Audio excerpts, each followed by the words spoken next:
Good evening, everyone, and welcome to our 5th birthday party.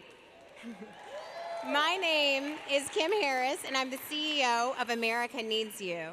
Tonight, we are celebrating our students and all of their successes, and we're also celebrating all of you in this room who made our first 5 years possible.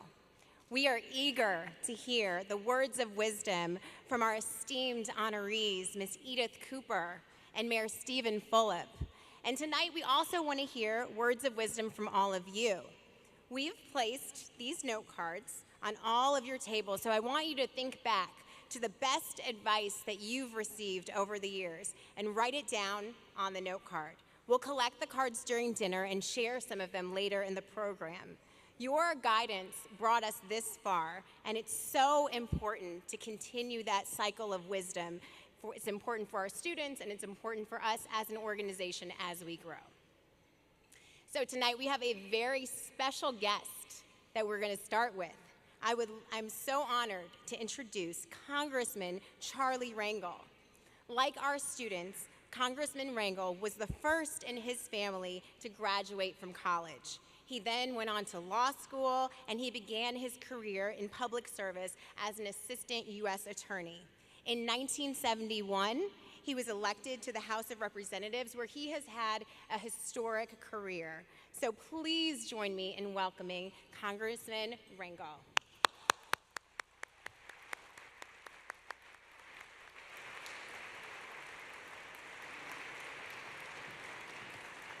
Well, I know it's only me that keeps you from your dinner, so not to worry.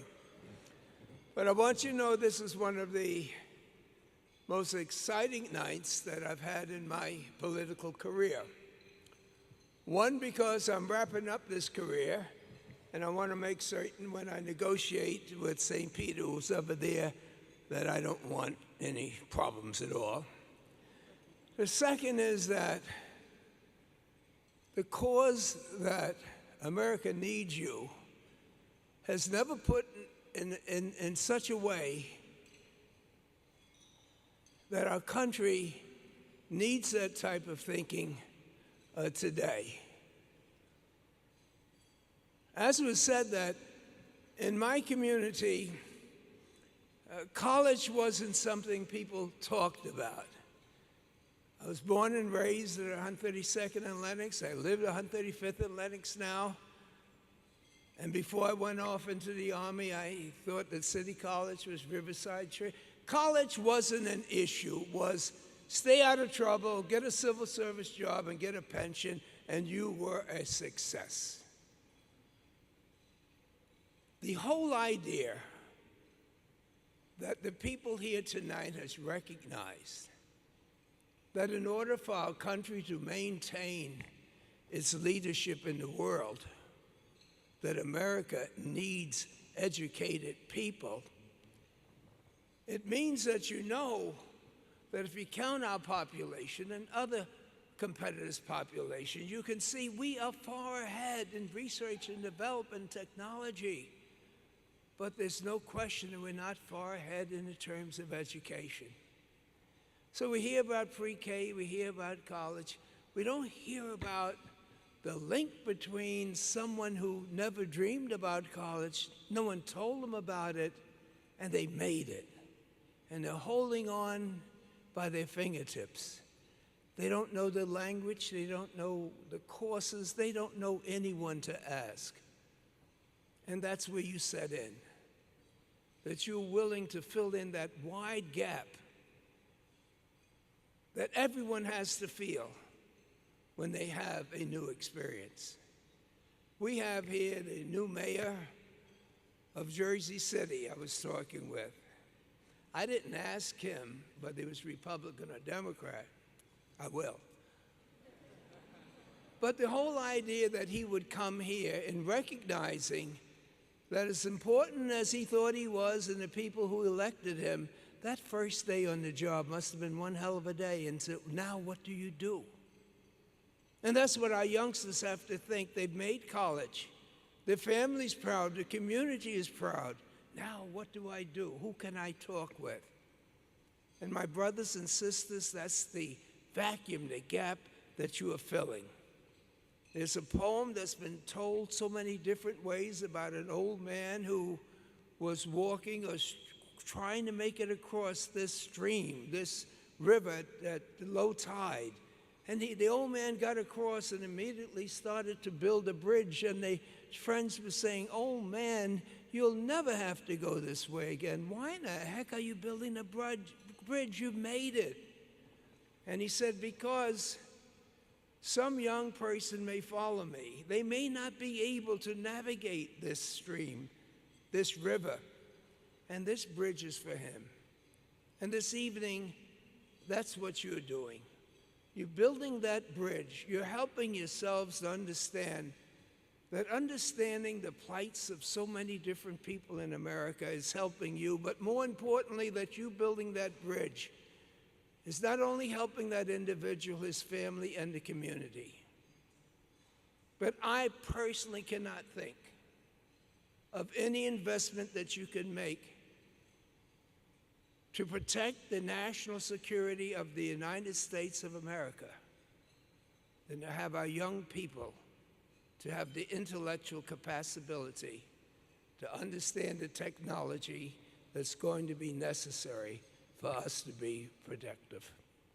So I end in telling you a story that is a joke now. But when I was a kid and got in a lot of trouble and got into law school, I met a guy named Ned Frank, and his father was a judge. And I was appointed, or thought I was going to be appointed, as an assistant United States attorney for the Southern District of New York. Bob Morgenthau was the United States attorney. Robert Kennedy was the United States Attorney General.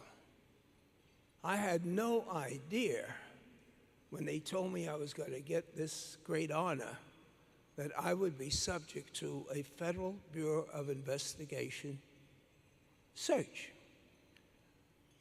After spending 4 years in the Army, 2 years in high school, 4 years in college, 3 years, what the hell have I done that would subject me to being investigated by the FBI?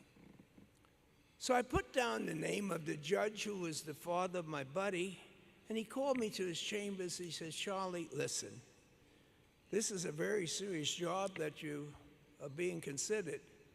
And whatever you do with the FBI, no matter where you live, tell them the truth." I said, "But Judge, I've never lived any other place." He says, "I'm not asking you anything, but tell the truth." I had never been so depressed. There was no one that knew what the FBI was up to, much less with me. I went to the subway, I got up, and I'm walking 3 blocks to my home.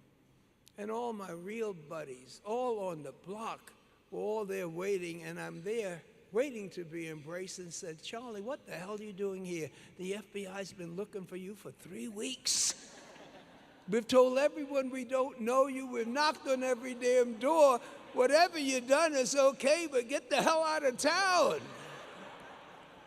It ended up okay, because God is good. But you'll never know the fears that people have when they're moving into a new era. You are building that bridge, not just for a kid that needs it, but you're doing this for this great country. And the more that we can all do together. So Kimberling, this is my last term, and I'm 84, and I'm trying to pay back. But whatever I can do to make certain that this spreads to Chicago and all over every major city, so that people like you who have crossed that bridge, let me help you to rebuild it for the kids that's going to follow all of us. God bless you. Have a great dinner.